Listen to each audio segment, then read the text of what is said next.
Hello students, आज हमको पढ़ना है बीमा का उपयोग। ये कक्षा 11 के सिलेबस के लिए पढ़ रहे हैं। इसके पहले हमने पढ़ा था बीमा के उपयोग में एक पद्धति के मात्रक को दूसरे पद्धति के मात्रक में बदलना। आज हम पढ़ते हैं कि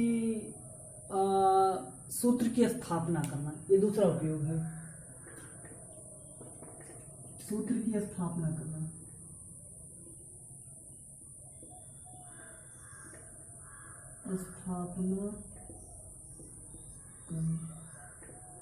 यानी आप बीमा का उपयोग करके बीमाओं की सहायता से आप सूत्र कैसे स्थापित कर सकते हैं, आप सूत्र कैसे उत्पन्न कर सकते हैं, ये आज हमको पढ़ना है ना। कि आप फार्मूला कैसे स्थापित कर सकते, डिराइव कैसे कर सकते हैं बाय यूजिंग डायमेंशन को हम यूज करके कैसे स्थापित करेंगे। सबसे पहले ये देखिए कि कौन सी राशि किन किन राशियों पर निर्भर कर रही है।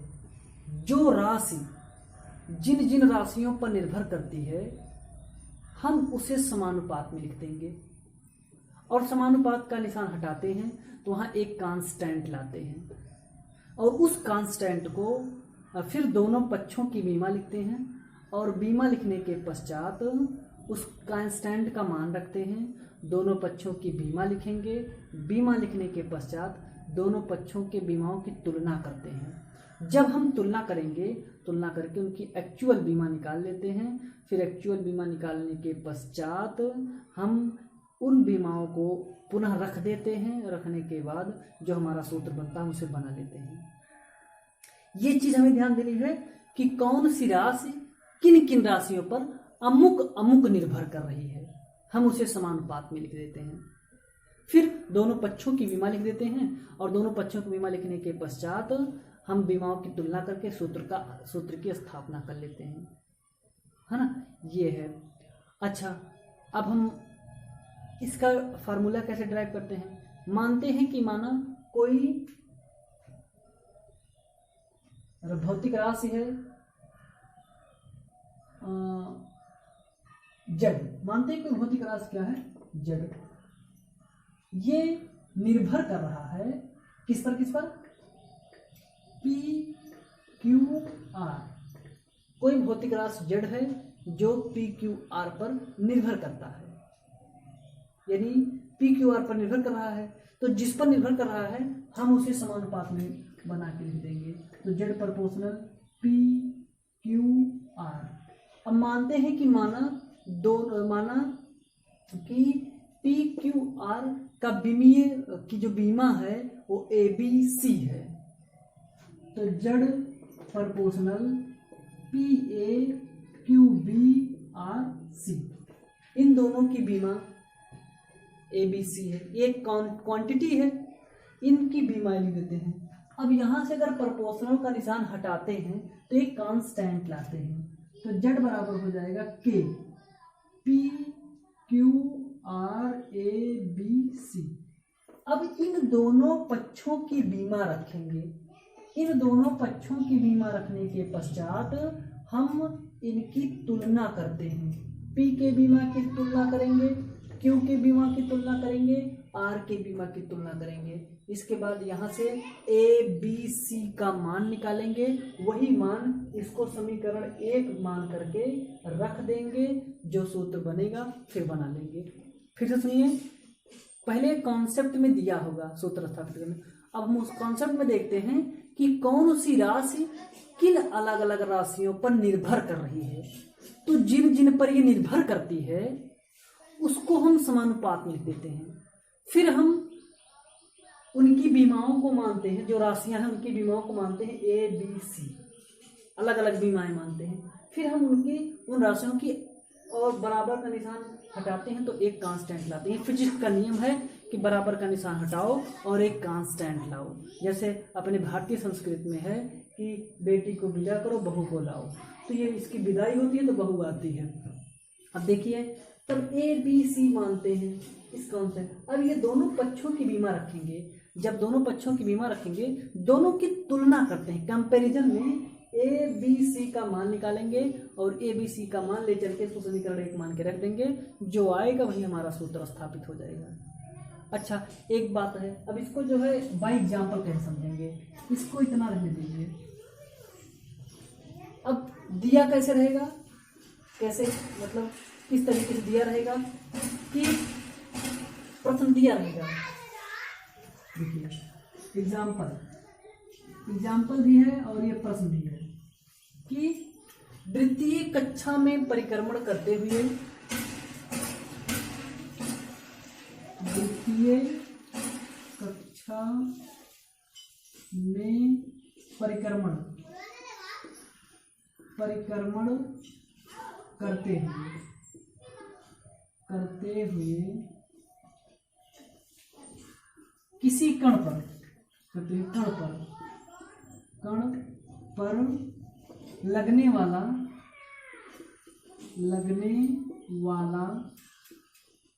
अवकेंद्री बल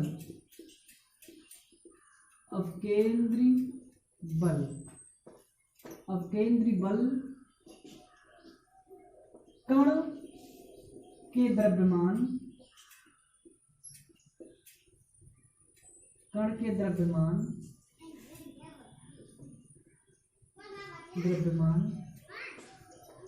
वेग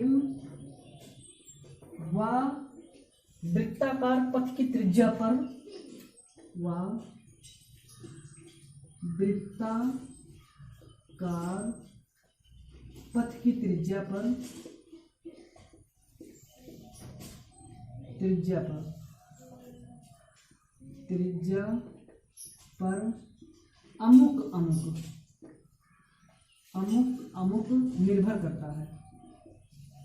अमुक निर्भर करता है तो विमीय विधि से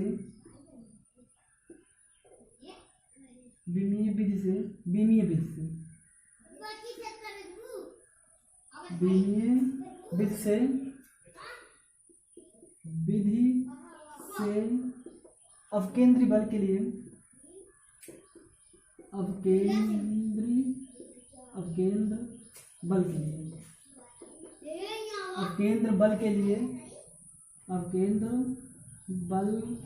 के लिए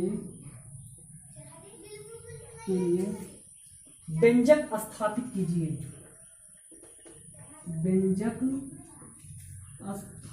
कीजिए।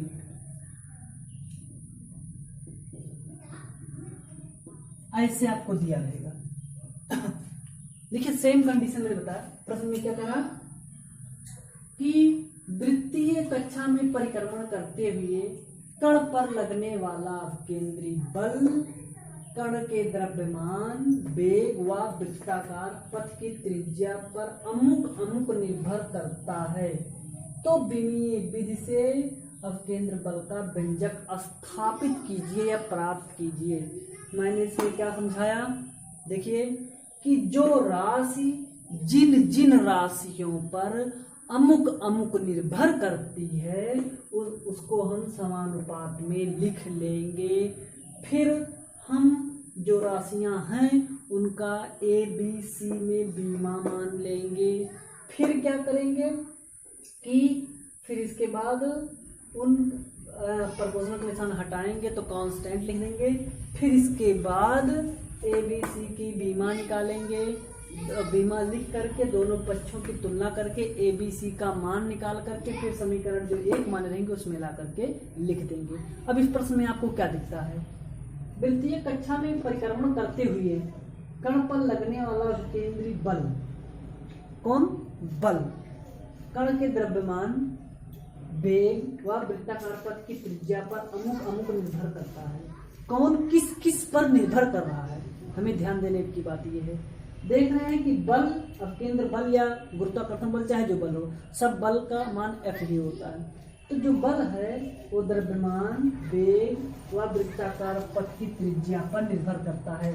अगर आपको लिखा नहीं मिलता है तो आप ऐसे भी समझ सकते हैं, वरना आपको ऐसा भी मिल सकता है, ऐसे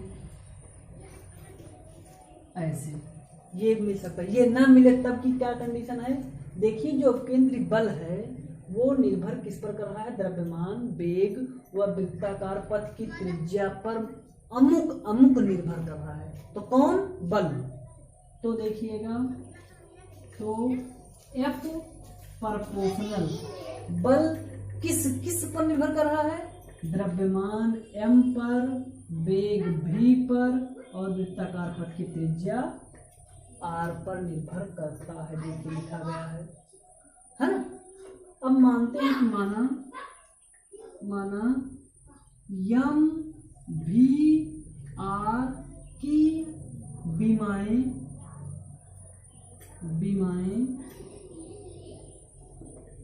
ए बी सी हैं।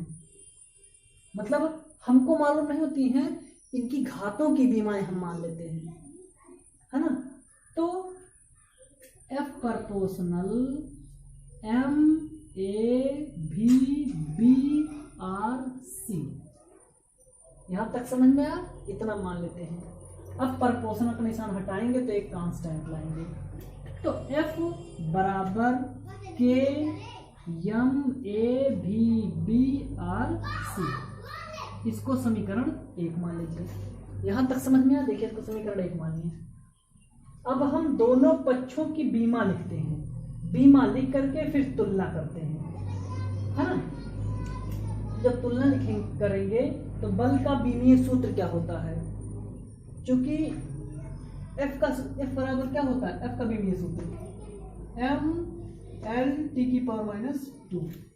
तो बल का बीमीय सूत्र, दोनों पक्षों की बीमा लिखेंगे तो F का बीमीय सूत्र क्या हो जाएगा? F का बीमीय सूत्र M L T की पावर -2, ये इतना हुआ। फिर बराबर M का बीमीय सूत्र कैपिटल M A और गुणे V का बीमीय सूत्र L T की पावर -1, इसका बीमीय सूत्र क्या होता है? V का L T की पावर -1 B। और R क्या है? त्रिज्या एक प्रकार की लंबाई है, इसलिए लंबाई का बीमीय सूत्र L, ये हो जाएगा LC। अब हमें ABC का मान निकालना है। कैसे? तुलना करके।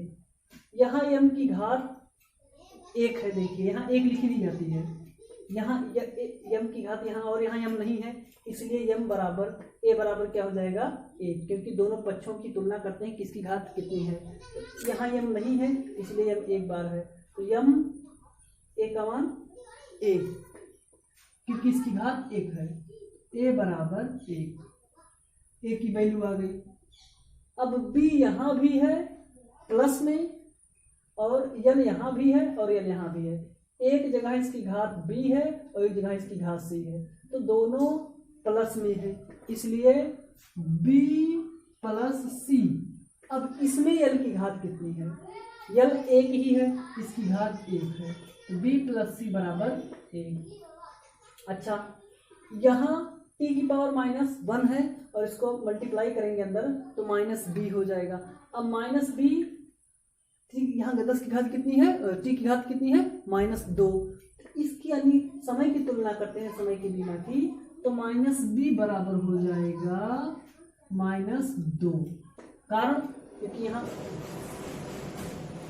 -b की कंपैरिजन करेंगे, है ना। यहाँ जो है -b की कंपैरिजन करेंगे, है ना। अब जब हम यहाँ -b की कंपैरिजन करते हैं तो -b और बराबर क्या हो जाएगा? -2, है ना। -b एंड ये इस यहाँ भी समय है और यहाँ भी समय है, तो -b और बराबर हो जाएगा -2, यहाँ जाएगा -2, -1 से क्या हो जाएगा? प्लस, तो b बराबर कितना जाएगा? 2, b बराबर -2 हो जाएगा। अब यहाँ b की वैल्यू यहाँ ले चल के रख दीजिए। b की वैल्यू जब यहाँ रखेंगे तो यहाँ एक्चुअल में हो जाएगा 2 + c बराबर 1, तो c बराबर हो जाएगा 1 - 2, तो c बराबर हो जाएगा -1। अब a का मान मिल गया, b का मान मिल गया। कैसे? तुलना करके दोनों पक्षों की। अब ABC का मान समीकरण 1 में रख दीजिए। ABC का मान समीकरण 1 में रखने पर समीकरण 1 में रख दीजिए। तो देखिएगा ये बीच वाला छोड़ दीजिएगा, आप लोग समझते रहिएगा क्योंकि ब्लैक बोर्ड छोटा पड़ जाता है। तो अब ये भी समीकरण एक यहाँ है, एफ बराबर रखेंगे कि ए की वैल्यू कितना है, यम की घात 1 और बी कितना है, भी है, बी किस राशि की है, भी पर है, तो भी की घात 2 है ना, भी की घात 2। तो यहाँ हो जाएगा सी किसकी घात है, आर की घात में कितना हो जाएगा, -1। -1 कोई चीज कब होती है, जब वो बटे में होती है और उसकी घात 1 होती है, जब उसको ऊपर लाया जाता है तो -1 हो जाती है। जैसे 1 बटा जो है आर है, जब इसको ऊपर लाएंगे तो -1 हो जाएगा। -1 क्या ये बताता है कि मैं नीचे बटे में था, मुझको जबरदस्ती ऊपर लाया गया है। तो यहाँ हो जाएगा -1 है। तो यहाँ अब देखिए बराबर के यम, क्योंकि 1 तो लिखा नहीं जाता, ऑलरेडी होता है, यम भी स्क्वायर अपॉन स्मॉल आर, है ना, यम भी स्क्वायर बटे आर, क्योंकि आर को बटे में लाएंगे तो उसकी घात 1 हो जाएगी, +1 हो जाएगी, है ना। अच्छा, एक चीज यहाँ ये चीज अपने मन से लिखनी पड़ती है, प्रयोगों द्वारा सिद्ध है के बराबर 1। तो हर सूत्र के अनुसार के की वैल्यू होती है, ये नहीं के की वैल्यू एक ही है, फिक्स वैल्यू नहीं होती के की, सूत्र के अनुसार होती है। जब आप एक्सरसाइज करेंगे तो एक्सपीरियंस होगी। तो हो जाएगा एफ बराबर, जब यहाँ के 1 हो जाएगा तो यम भी स्क्वायर बटे स्मॉल आर, यही अपकेंद्र बल के लिए व्यंजक है। देखिए यही अपकेंद्र बल का व्यंजक है। इस तरीके से बिंदु बी से हम अपकेंद्र बल का व्यंजक प्राप्त कर सकते हैं। नहीं समझ में आया है तो बताइएगा, फिर हम दोबारा समझाने का प्रयास करेंगे, क्योंकि इसके प्रीवियस वाले वीडियो में कुछ लोगों ने कहा था कि कुछ कम समझ में आया है। देन एक्सरसाइज कीजिए तो समझ में आएगा। इस वीडियो को बार बार देखिए, तब जाकर के जो है, एक बार में हो सकता है ना समझ में आए तो आप कई बार इस वीडियो को देख लीजिए, तो हो सकता है आपको समझ में आए। जब तब भी नहीं आएगा तो आप लोग बताइएगा, फिर हम रिवाइज करेंगे इन दोनों प्रयोगों को, पहला भी प्रयोग दूसरा भी प्रयोग, है ना। और ऐसे अन्य उदाहरण भी हैं, हम अगर आपको समझ में आ जाएगा तो अन्य उदाहरण भी बताएंगे, है ना। Thank you.